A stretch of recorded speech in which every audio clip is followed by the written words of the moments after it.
Hi everyone. So as it's now 5:32, I think we'll just go ahead and get started, and hopefully others will join us soon as well.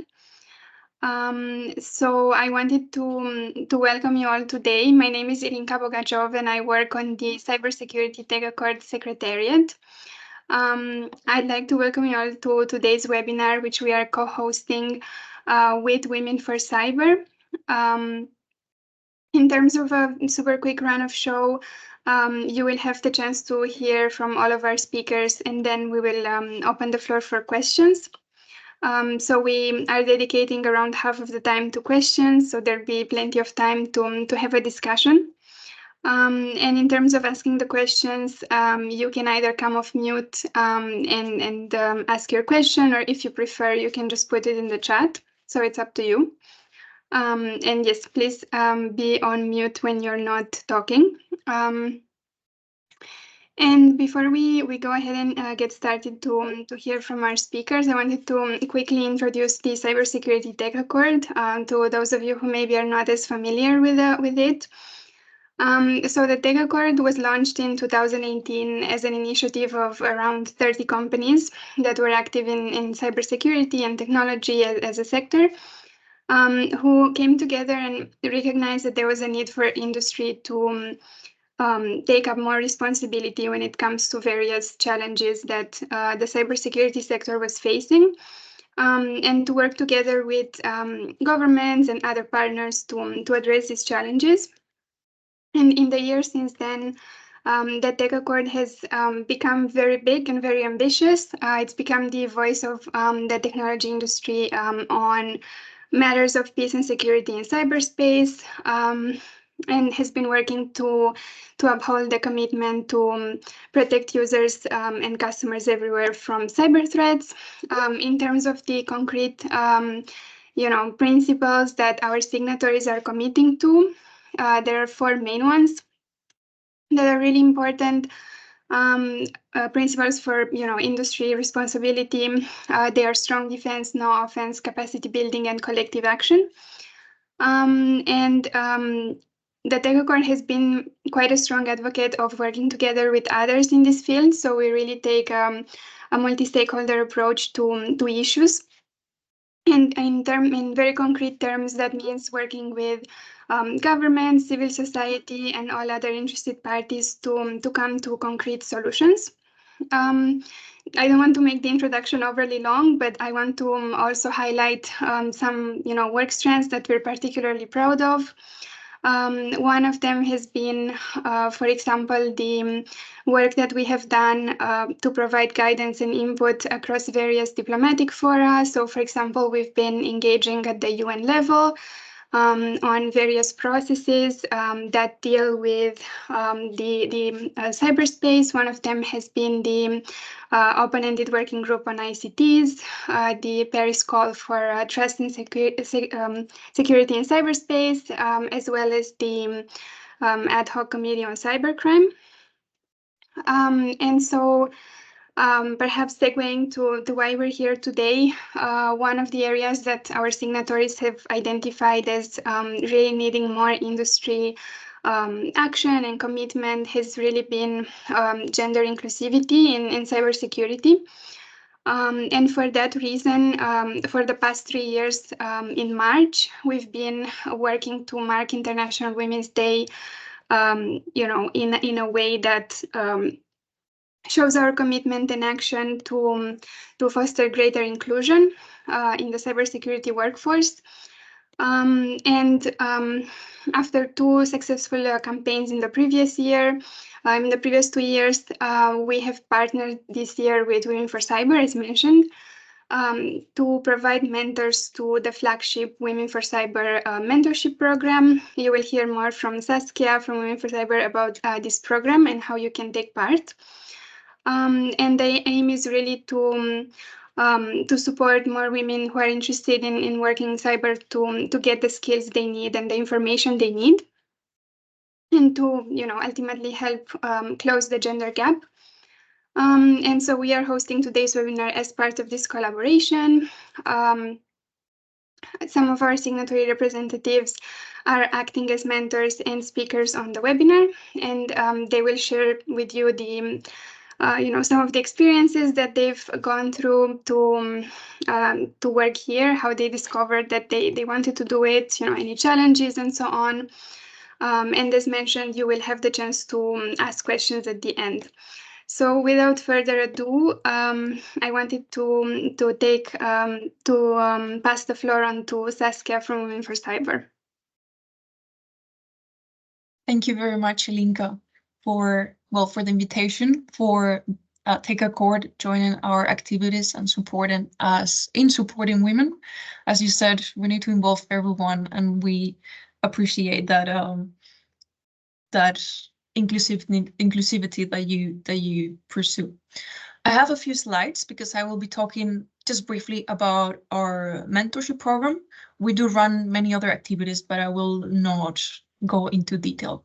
So just one second. Let me know if you can see my screen.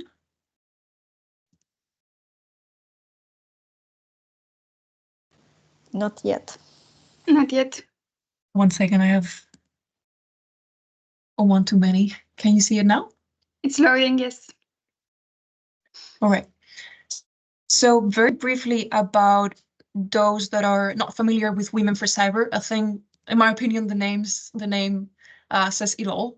But we are a nonprofit foundation with the goal of bringing more women into the cybersecurity field, with the objective of, on the one hand, improving the workforce in general. I think it's common knowledge that that there is a huge skills gap in the field and we need to bring in more people. And then, of course, there is a huge gender gap. We have around 25% women in the field worldwide. So we have that dual objective. We need to improve the field by improving diversity, bringing more women in, and on the same time, bridging that skill gap. We work on different work streams: community, building a community, communication awareness, education, employment. We also have national chapters, and all of it converge on our mentorship program, which is one of our favorite initiatives because it really brings in the community that we're building, the education that we're able to offer in terms of discounts and scholarships, and then also access to the job market, and then of course growth within cybersecurity career, because you might not know, but there are problems in hiring, but there are also a lot of problems in retention with regards with women in cybersecurity. So we do not only need to bring more women in, but we have to make sure that they stay and they thrive in the field. So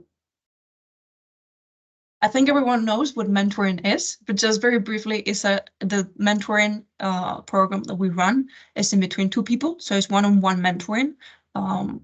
It's not group mentoring, it's not peer-to-peer, it's one-on-one mentoring with two individuals sharing knowledge, skills, etc.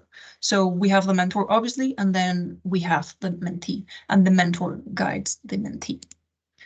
There are lots of benefits about mentoring, so I will just mention some. For the mentee, for that receiving the experience and the advice from the mentor, you're getting access to an experienced professional with all that entails.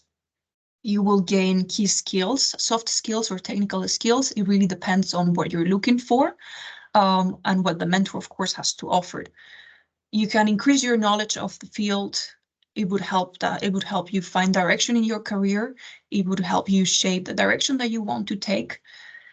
It would also help you discover your strengths and your weaknesses and support you in improving those or focusing on where you're good at, because that's where you should go. It would also help you set your own professional goals or personal goals. Again, depends what you're looking for. And your mentor will hold you accountable for those, because I think peer pressure, it is very important to stay on top. And then, of course, it would also help you create a professional network, which is, as you might know, very important. These are only some of the benefits of being mentored, and our program, as I will mention, offers some additional benefits in addition to all of these. As a mentor, there are also many benefits, and they will tell you more about it later, I believe.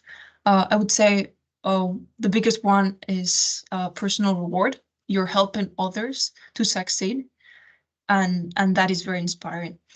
It would also help improve leadership skills. You're supporting others, you're guiding others. You can also improve your soft skills. You need to be a very good communicator to mentor others and to help them succeed in their career. So you can also improve your own skills. Additionally, you will gain new perspectives. We have, so we've been running our mentorship programs for a few years now, and we run some surveys at the end of the programs. And we're always very happy to hear mentors saying, in addition to being able to support someone else, they always say, I'm always surprised at how much I can learn from my mentee, how being exposed to someone in a different stage of their career or sometimes a different field or coming from a different background, how that makes me grow as well as a mentor. So there's a lot of personal fulfillment and also professional. Now, in detail, those are some of the benefits of mentorship. Now, our mentorship program. It is a 6 months mentorship program. As I said, it's a one-on-one relationship, so one mentor, one mentee. A mentor can choose to mentor more than one person, but those would be individual relationships. We carry it out through a platform that makes mentoring much easier. So people register in this platform. It's called PushFar, and then they need to fill in a form indicating a number of things regarding the areas in which they would like to be mentored, the years in the field, etc. A number of things, and we match them based on that through the platform. They can communicate through the platform, and they can also network with other people in the platform. And the minimum requirement is 1 meeting per month. Then in addition to that, we also offer monthly webinars on career progression, role models, different soft skills, and sometimes technical skills that would benefit you as well.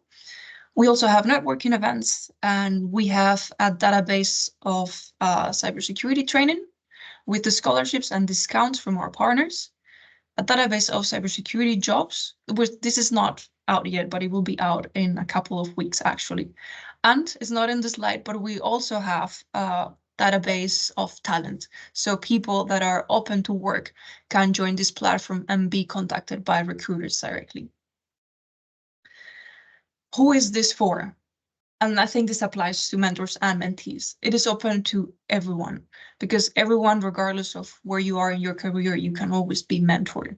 So our programs are open to everyone, both mentors and mentees, and that ensures that we have the right people to mentor and be mentored. And they will get into detail later, but as I said, everyone, technical, non-technical, every area of cybersecurity. Cybersecurity is much more than just the technical aspects, and we need everyone on board to have a safe digital environment. This is a recommendation. We recommend people being based in geographical Europe, but it's not a requirement. This is because our activities, we're based in Brussels, and therefore, with regard to time zones and other activities that we organize, it's always easier if you're within, if you're in Europe. You need to be able to speak English because our program takes place in English. And as I said, it is open for everyone, university students, juniors, senior professionals, etc. You can be already working in the field and looking to specialize, or you might be interested in joining, or you might be looking for a career change. Open to anyone. For the mentor, women, men working in the cybersecurity field, we ask for 3 years of experience, high level of competence in the area of expertise. They need to be able to speak English, and most importantly, they need to be committed to supporting others. That's the most important one. Now, the practicalities, the applications are open, so I invite everyone to join our program. I'll put the link in the chat. But I encourage everyone, mentors, potential mentees, to join the program, invite others to join. We have more information on our website, but applications are open and will remain open for another 2 weeks. And after that, we'll pair people and start the program. Yeah, so basically the next steps, you can also find them in our website, but you have to fill in a form, register, and then you can start the program. And that is it. I'll put the link in the chat. Thank you very much. And I think there will be time for questions later on if you have any. Thank you so much, Saskia. That was a great presentation. And indeed, if you want to know more, you can also contact Saskia directly or the team at Women4Cyber if you'd like to become a mentee. And so, conscious of time, I'm going to introduce our lovely speakers and then hand over to them. We have with us today Domiziana Foti, working as a senior cybersecurity consultant at BIP. Dana Zimberkov, Chief Risk, Privacy and Information Security Officer at AvePoint, Kaya Siglic, Senior Director for Digital Diplomacy at Microsoft, Charlotte Anand, Cybersecurity Consultant at Infosys Consulting, and last but not least, Robin Magalhaes, I hope I pronounced it correctly, Cyber Program Advisor at the CISO Program Office at Dell. Now we will hear first from Domiziana. And take it from there. Over to you. Thank you. So I want to start saying that I've been both a mentor and a mentee in the program that Saskia was explaining, the mentorship program. And what I want to add, I think one of the main benefits is that it's a safe space for you to talk about your career.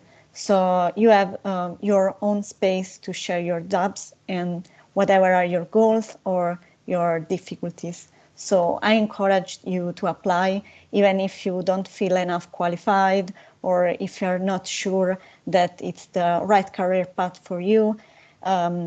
You should feel at all safe that Saskia and the whole Women4Cyber team will make all the effort to find a good matching for you. So this is something that I want to add because it's very important, like being aware that there will be no discrimination, no problem, and all the discussion will be open. And I also want to say as a mentor that sometimes we underestimate our capabilities to help other people. And I've noticed that since I was in the same spot when I was starting my career, it's been very helpful helping other people to start their career. So also don't underestimate your value before thinking of applying or not. And as a mentee, it's been great because I had the opportunity to meet incredible professionals all over Europe.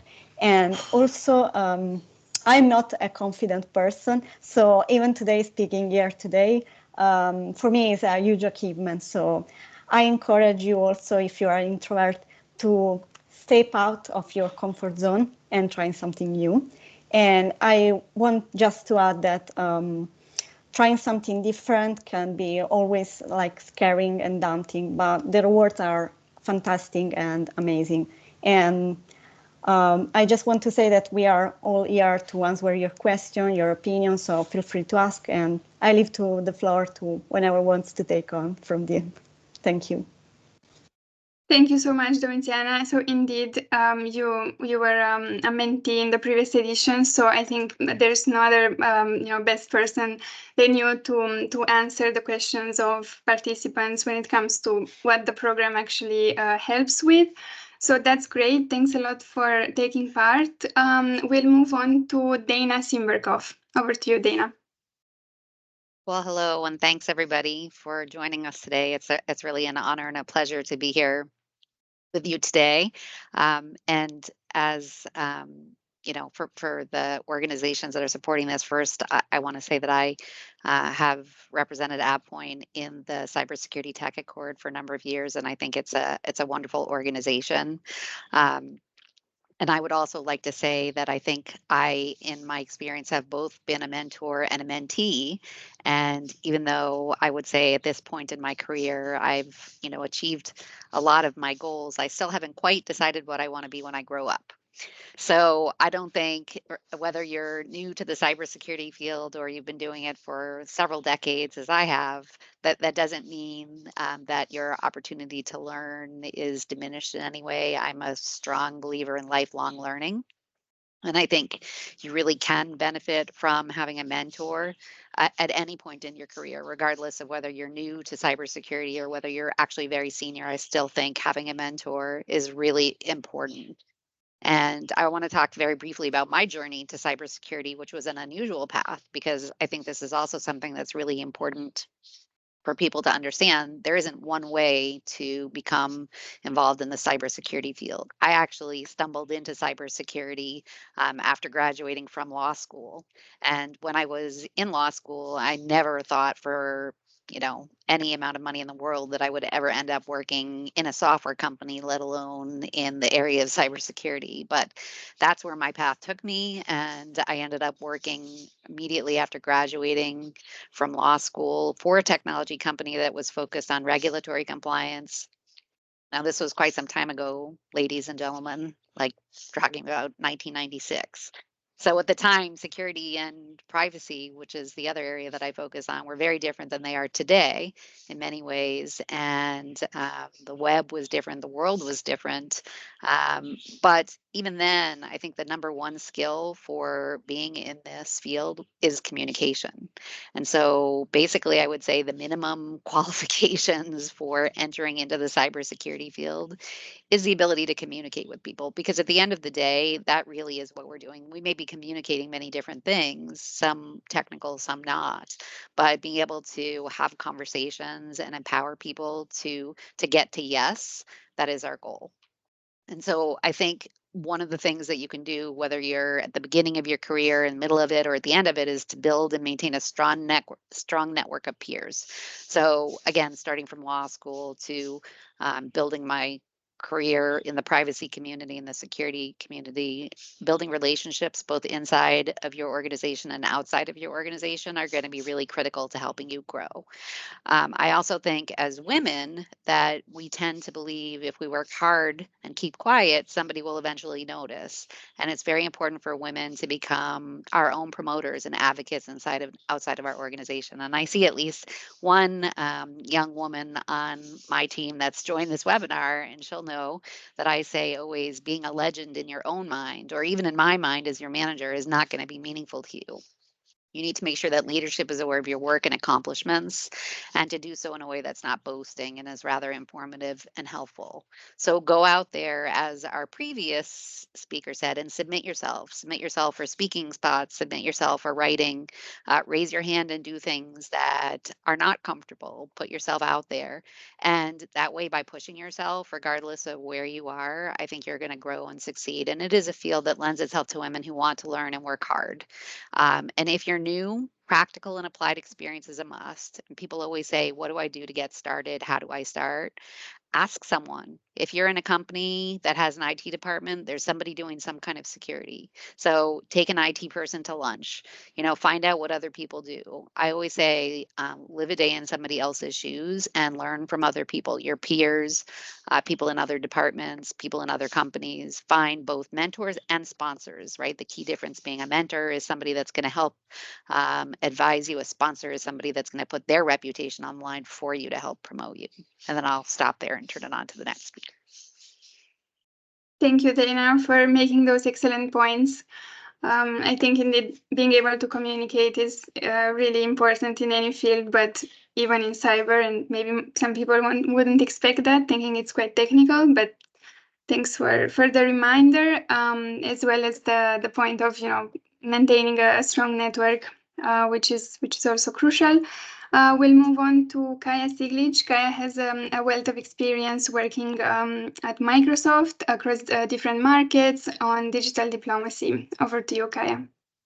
Thank you. And I think maybe I'll just, I feel like pick on some of the stuff that Dana said, but also what you just mentioned, because I think a lot of us look at cybersecurity as a field and think about it as technical, but it's not necessarily technical. right? I think so I studied international relations. I think I similarly, at the end of university, did not think I'm going to work for a big tech company ever in my wildest dreams, and not particularly work on cyber. And I think even the more technical aspects of the different jobs available in cybersecurity often require effectively a really strong social science background, whether it's whether it's international relations or whether it's psychology. I think those are all fields that apply and are being used every day around the world in this sector. So I think also don't be afraid of the zeros and ones, because I think it's not all jobs necessarily are that. And obviously, of course, we need lawyers, we need diplomats, we need all of these people to help navigate this world. If you look at cybersecurity, the amount of laws and legislations around the world that's been passed in the last 5 years is immense. I think the governments are clearly trying to catch up, and it is a greenfield. There was nothing there before, so it's interesting from that perspective as well. I do a lot of the work at the international level, so a lot of the work around cyber warfare in particular. So sort of the rules of behavior or the rules of conduct, I guess, for states in this space. And there's basically just emptiness. It's just like international law applies, but no one knows how. So it's a really interesting field from that perspective as well. Just trying to creatively think about what the rules and obligations should be, for states, for individuals, for companies, and this clearly are not just technical issues. So I would just keep that in mind. I would also say what was said before. I think the importance of building a strong network cannot be overstated. And also, like some of it is building a network purposely within the company and sort of outside in the field. And some of it is also just making sure that as part of your job, you go out and you are nice to people, and you effectively build a relationship with people that are not necessarily today useful for you, but they might be in 5 years' time. They might be in 10 years' time. I think the amount of effectively friends that I've had that have been really important part of my of the different stages in my career, and I would never expect them to be, because they I don't know, they work for the Ministry of Foreign Affairs, or they're a lawyer on human rights issues, whatever, right? Like the worlds can come together, and if you have sort of a good network of and a good reputation in the community, not just for being a good worker and being good at your job, but also for being a good individual, I think is really important, and I would emphasize that as well. The other thing would double down, and then we'll let others speak as well, is the importance of not just mentors but sponsors, like Dana said. I think having an individual that is willing to basically stand up for you in meetings that you don't know are happening at senior levels, or that they're happening, but they're so far removed from your everyday experience, is really important, and opens doors and to your career in directions that are unexpected. Thank you so much, Kaya. I think I speak for everyone when I say that those were really, really good points. I think especially like in recent years, we've seen that cyber is becoming more mainstream, like in terms of, perhaps in the policy arena, policymakers are thinking more about including cyber from the start and also thinking about how it interacts with other fields. So definitely, even if you don't have a technical background, you probably would find something interesting to work on, with a law background or social science background. So perhaps moving on to our next speaker, Charlotte, who I know she also doesn't come from a technical background, to share a bit from her experience as well. Thank you. Yeah, so I'm Charlotte and I've been working for Infosys Consulting for the past 7 months but I've been working within the cybersecurity domain, particularly in consulting for about 5.5 years, and within that I've done about 6 months in the audit realm. So you don't necessarily have to, find your way into cybersecurity by, working in the technical field or working in consulting. There are a lot of diverse routes that you can take. One of the bigger points that I would say you have to take into consideration when looking to apply and get involved in the cybersecurity domain is, although you might not have any experience or what you class as useful technical skills, there are a lot of general transferable skills that you will have, whether it's from your education or from other job experience, that you will be able to apply. So whether that's something like risk management or data analysis, this is all super useful. Another big skill that is really useful within cybersecurity, I would say, is critical thinking. You need to be able to think not only as a good person, but also as one of the bad guys. If you're particularly looking at things like hackers and things like that, you need to be able to put yourself into different perspectives and be able to think all these different routes, think outside the box, those kind of things. Another area that I think you would need to be proactive in when it comes to getting involved in the cybersecurity domain is not necessarily having the technical experience, but having some knowledge of cybersecurity. So whether that's having a look into industry frameworks like NIST or CMMC or ISF or anything like that, those are really useful forums, and quite a lot of the information that they have is widely available. So being able to have a look at that, maybe having a look at some of the free courses on tools like Coursera, having a look on YouTube at some videos, whether that's, like networking basics or anything like that. And then I think there's also some bodies like ISC Squared. They offer certified in cybersecurity, and that's a completely free training course that you can utilize. I would also say that you don't really need to have found a niche, particularly if you come into cybersecurity consulting. You don't need to know specifically what you're going to work on. You don't have to know that you want to work in identity and access management, or if you want to work in anything to do with reviewing the security architecture or anything like that. You can go in with a broad mind. You can work on a variety of different projects, and then from there you can work out what it is that you want to do. So I would say just don't let your previous experience hold you back. Thank you, Charlotte. And last but not least, we can now hear from our last speaker, Robin, who works as a cyber program advisor at Dell. Yes. Hi, everyone. Can you all hear me okay? I just want to make sure. Excellent. Well, first, I want to start off, Happy Women's History Month. Thank you for having me a part of this awesome panel with these amazing women. So I'm just going to walk through briefly like my education, my career background, and then hit on some 5 major key takeaways that I felt have been really successful in my career. So yes, like Ileana said, my name is Robin Magalhães. I work for Dell Technologies. I'm based out of Houston, Texas. Feel free to drop where you're from. I feel like this is such a global meeting we have right now. So I'd love to see where you're from.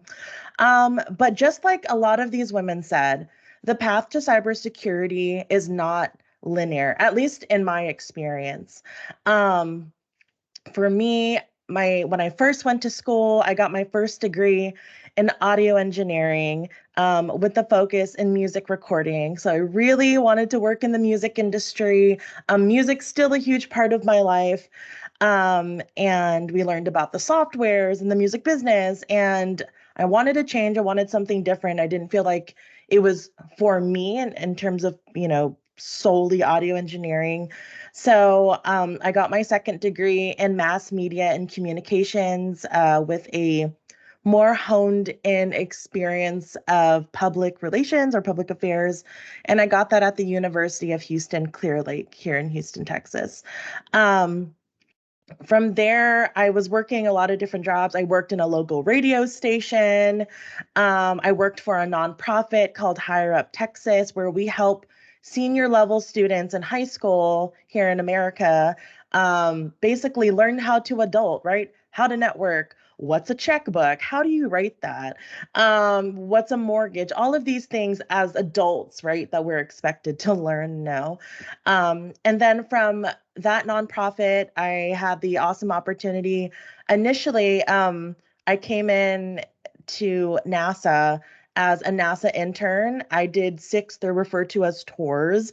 I did 6 tours with them, and I was eventually able to convert as a NASA contractor. So I did everything from working in public affairs and recruiting for NASA headquarters, and then worked in NASA's STEM department and education, doing social media and working with NASA interns. And then I rounded out my time there supporting the International Space Station and working with our senior program managers. So that was really fun. You get to meet a lot of cool people. But for me, I felt like kind of back to that word of value. I was like, I know my value. I know what I want out of a job, what's expected of me. And I felt like it was time to move on. And I found myself in cybersecurity. And after like 5 months of looking, I landed at this company. It was called SecureWorks. So they kind of sit under the umbrella of Dell Technologies. And I was an executive communications specialist supporting our CEO, Wendy Thomas, who's a woman CEO, which is super cool. And then after SecureWorks, I landed here at Dell Technologies, supporting the CISO program office, or the Chief Information Security Officer. And our office does a lot. For me, I champion a lot of culture, diversity, and inclusion. So events like this is totally like my wheelhouse. And then we also work in tandem with our 4 cyber experiences. So SASC, which stands for Security Architecture, Strategy, and Consulting, Cyber Defense, Identity and Access Management, and Analysis and Operations. And under Analysis and Operations is EFI, and it's CCERT, and it's all of that. So that's a little bit of my career journey and my background, and just some key takeaways that I feel like you can, apply to your life and to your personal and professional life as well. So number 1, and hold on, I'm referencing my notes here, so bear with me. Number 1 is don't disqualify yourself.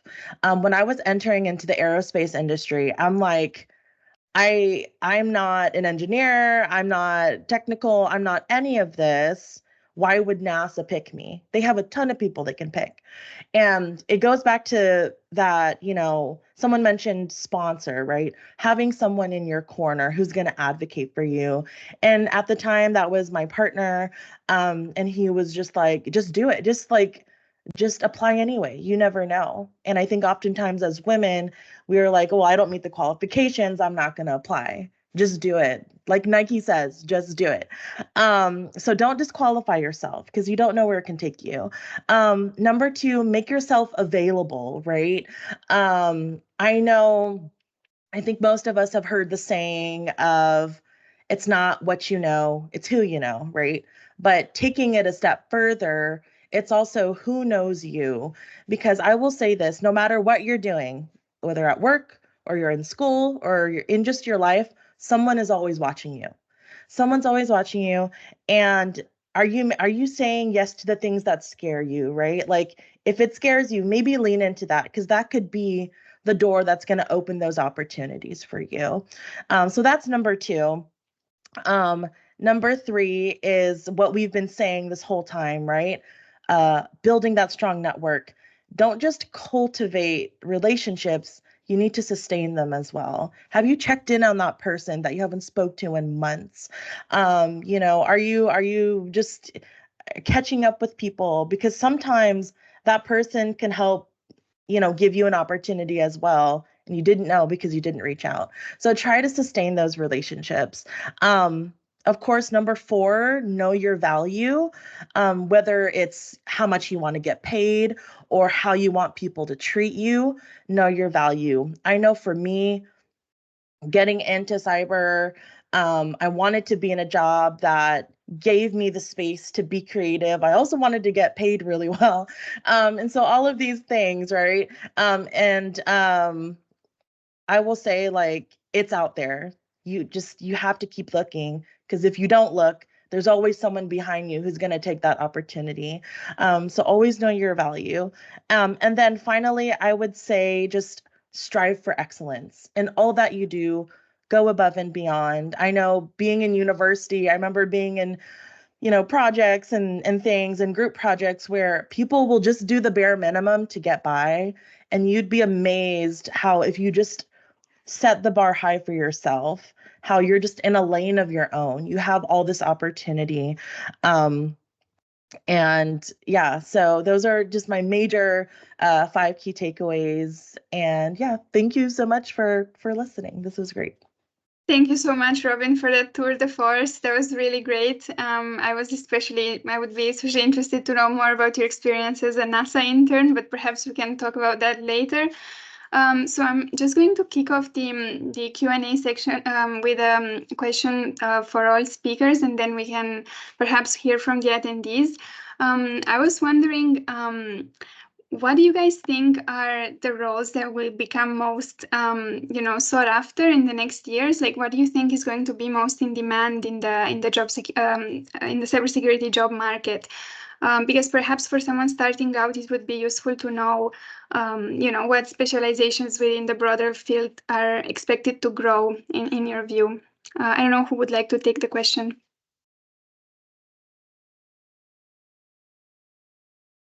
I'll jump in just for a moment. Somebody else said it as well in the chat. I think AI definitely is, sort of today in our post-COVID, post-cloud sort of reality, that a knowledge of AI, machine learning, and sort of privacy as well are going to be really critical to the cybersecurity field, because I think this is a convergence of all of those things at the same time. For most of us around the world now, although some companies in some places have returned 100% to their offices, I think still the very large majority of the companies that I'm familiar with have at least a hybrid work environment, and the cloud has enabled that. COVID has pushed it, but I think also companies and organizations have recognized that people can work from many different places. They don't necessarily have to be sitting in the same room. I think the convergence of that with AI and the threat that we see to identity, with actually a very recent article showing that privacy concerns have actually tramped ransomware as the #1 concern for cyber insurers. I think a knowledge of those 3 disciplines is going to be really, really important for the cybersecurity field. And I think people that are knowledgeable in that sort of multidimensional space are going to be extremely important, because cybersecurity, I think, does tend to be a little bit more black and white. It either is or isn't. And a lot of people do come from a tech background. Privacy is more nuanced, more shades of gray. And a lot of people in the privacy field come from a legal background. Having the combination of skills makes you really unique and really employable. That makes sense. Thanks a lot, Dana, for the comprehensive answer. And now I was wondering if there are any questions from the audience. If anyone would like to come off mute and ask their question, please go ahead.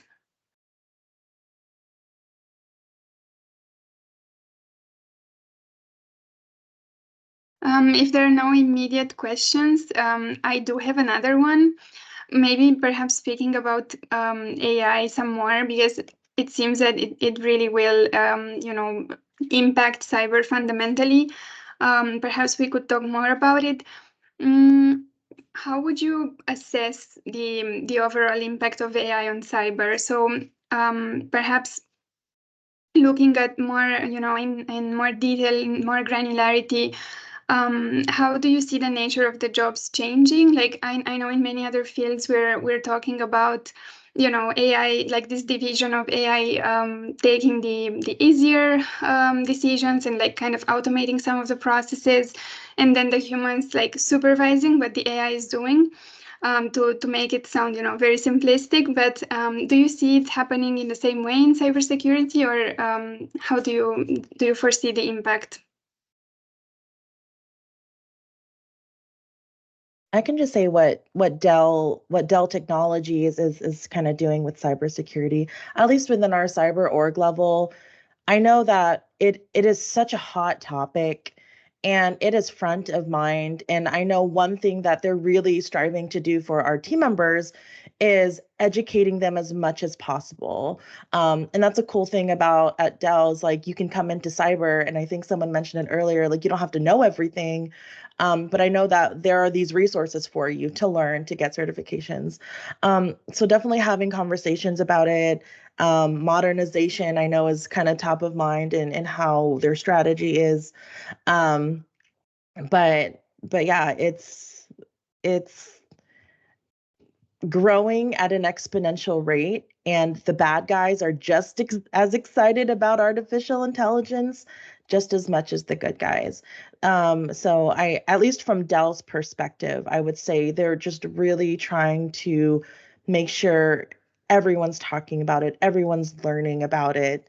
So at least that's what I would say for that. I'm curious to know, the other women on the call, what, your organizations are doing in terms of AI.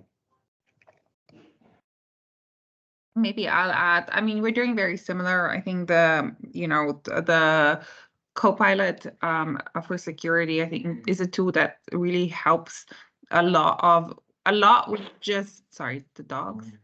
Helps it with a lot with the just streamlining and making sense of the vast amount of data that is out there.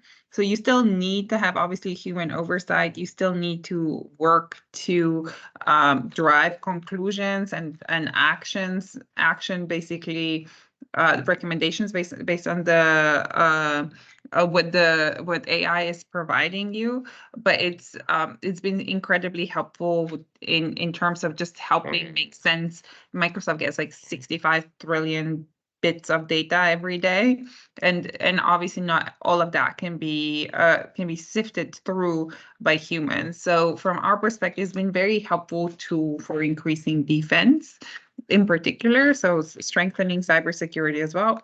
But obviously, we're also seeing day by day on the offensive side, malicious actors are also starting to use AI and technology, in particularly when it comes to, for instance, phishing attacks and things like that, where you rely on the language, for example, to effectively improve the sort of the Nigerian print scams and make it in a better English, but also, we've increasingly seen or are likely to see synthetic media being used, whether it's voice or image as well. So it's a little bit of a double-edged sword, I think, both in terms of in terms of how it will impact security, but in terms of, I would say, just like my day-to-day job, I think it's been really, really helpful to just to use to provide summaries or like help with like drafts of like whether it's text or like PowerPoints and things like that. And I think you will never be able to I feel large part of my job is like human interaction, and it's sort of engaging with external stakeholders to effectively drive agenda. But it's really helpful with providing you the tools and perhaps making, like my PowerPoint skills have never been amazing, but like it's been really helpful that way. But like, so things like that. Great. I see there are some questions in the chat. Perhaps we can talk a bit about the value of certificates in this field. Would anyone like to take this question? Would you recommend it to someone starting out?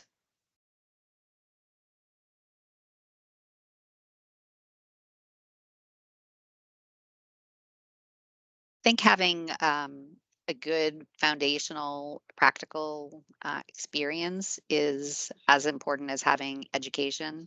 I think that, you know, I'm a big supporter of certification and continuing education. I think, you know, I've continued to go to school throughout my career, but I think you have to be very careful that book knowledge is not the same necessarily as applied knowledge, and I think they need to go hand in hand. So I think that, you know, going through those cybersecurity certification programs, privacy certification programs, joining local chapters of things like ISACA and organizations that cater to individuals that are building their careers is super, super helpful.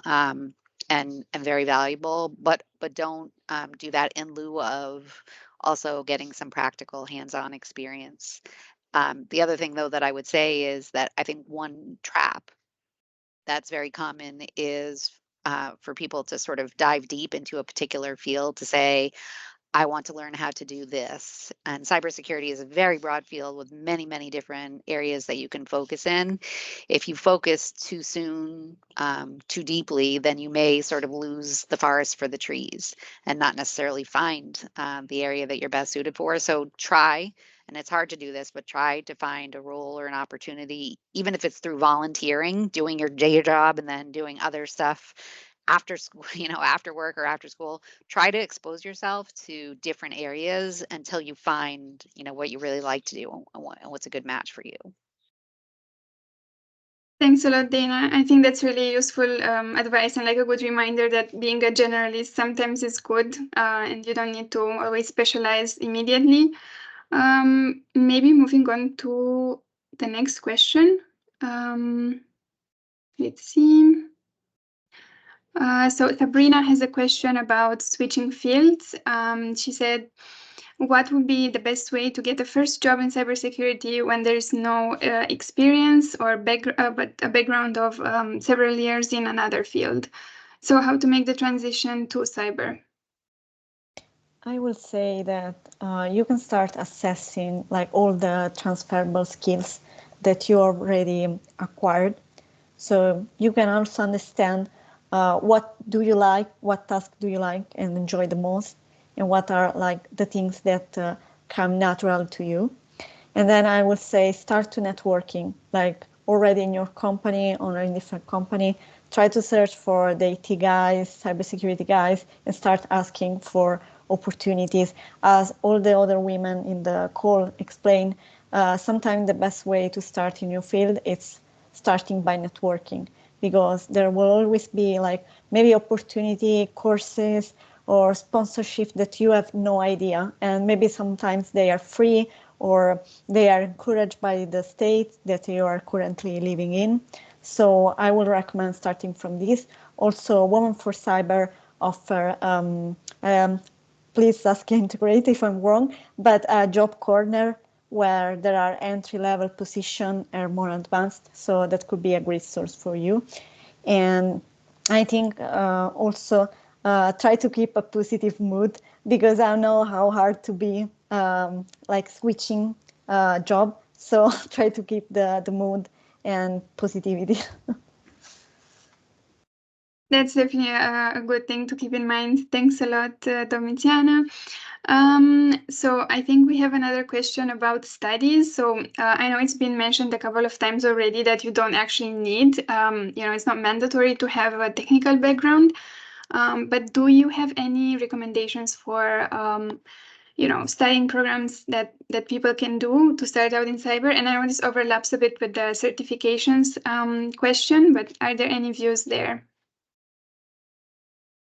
Perhaps Saskia, I know you were nodding earlier. I don't know if you want to add anything. Well, I am not an expert, so I rather not say the wrong thing. From what we're hearing from different companies is that indeed you don't need a degree, because cybersecurity is, as it has been mentioned, an ever-changing field. So what's important is to stay up to date with the latest technologies in whatever your field in cybersecurity is. And what we're seeing is that different employers also have different requirements, but generally, as long as you can prove your skills whether that is through a certificate, whether that is through cyber ranges, etc. That should be enough. And there are different ways to acquire those skills. Again, there are lots of certifications out there that you can take. There are also a lot of free resources that are also helpful if you are not able to pay for a lot of those very expensive certifications, because let's be honest, a lot of those certifications and trainings, they are very expensive and they do expire. So of course we cannot expect everyone to complete a very expensive certification every 2 years, because cybersecurity evolves. So my recommendation is be aware of the skills that you need. Talk to your employer or perhaps potential employer on different ways that you can prove your skills, whether that is through practical assessments, whether that is through cyber ranges, through different exercises that they might provide, or different types of certifications, from different price ranges. And what I was going to mention before is that I'm going to leave here the website of the platform that we're working on, because that is something that we advocate for. There are a lot of educational opportunities out there. It's hard to pick the right one for you. Again, there are lots of them, all valid. Depends on the angle, depends on the company that you're working for. So I was just going to mention that the platform we're working on is Road to Cyber. It will be available in a couple of weeks, so stay tuned on social media. And again, what we're trying to do is put cybersecurity education in one place, so you can filter and find the piece of education that is right for you based on your expertise, price, online, in person, you name it. And we also have some discounts available. So we're trying, again, to facilitate access to cybersecurity for everyone, and depends a lot on your company and what they're looking for. Hi, Robin. Yeah, please interrupt Thank you. me. Yes. Hey, no, You can sorry. jump in. I just wanted. Oh, go ahead. Sorry, we're like talking over each other. Oh, no. You can go ahead. Just mindful that we only have 2 minutes left, so perhaps we can only take one more question and then close the webinar there. Yeah, I was actually going to harken back to a question earlier in the chat, and it's more mentor-mentee focused. And they asked if the mentors, I know there's not a bunch of time, but can talk about their experience as mentees and what it brought them in their career/skills. And I can quickly jump on that one. And I'll use my NASA experience as an example. As a NASA intern, you're always paired up with a mentor. So I had a lot of awesome mentors. And I think some things that helped me was not being afraid to pursue criticism, because I think it's just one thing that we try to shy away from, right? Like we don't want to mess up, but the fact that we may have imposter syndrome or you may have anxiety about something just shows that you just care. You care about doing a good job. So there was that. And I would even say, like, as a mentee, not being afraid to challenge your mentor if you feel like what they're saying doesn't align with your views or your values, and of course doing it in a respectful way. And then I think also as a mentee, like asking your mentor, like if there's something you want to do, if there's somewhere you want to go or some type of opportunity, bring it up to them. People can't read your mind. Like if you want to go to that conference or go to this event or learn the skill, to communicate with them. It's so important. So that's some of the things that I would say to that question. Thanks a lot. What a great note to end on. Thank you everyone for your really useful and insightful interventions. I think that was really helpful, and I hope it was really helpful as well for all our attendees. I know there are a few more comments in the chat, but perhaps we can continue the conversation through another upcoming webinar, who knows, if there is interest. But in the meantime, if you would like to participate as a mentee in the program, just to remind you, you can contact Women4Cyber and apply. There are 2 more weeks in which the application period is open. And I would like to thank our speakers for taking the time to join us today, and of course to thank all of our participants. I know someone asked if the webinar is recorded. Yes, it is. It's going to be live on the Cybersecurity Tech Accord website in a couple of days. So if you would like, you can rewatch it there. And that's it from us. Thanks, everyone. Thanks, Thank everyone. you. Bye. Thank you. Bye. Bye. Thank you. Thank you for organizing Thank you. and for Bye. attending.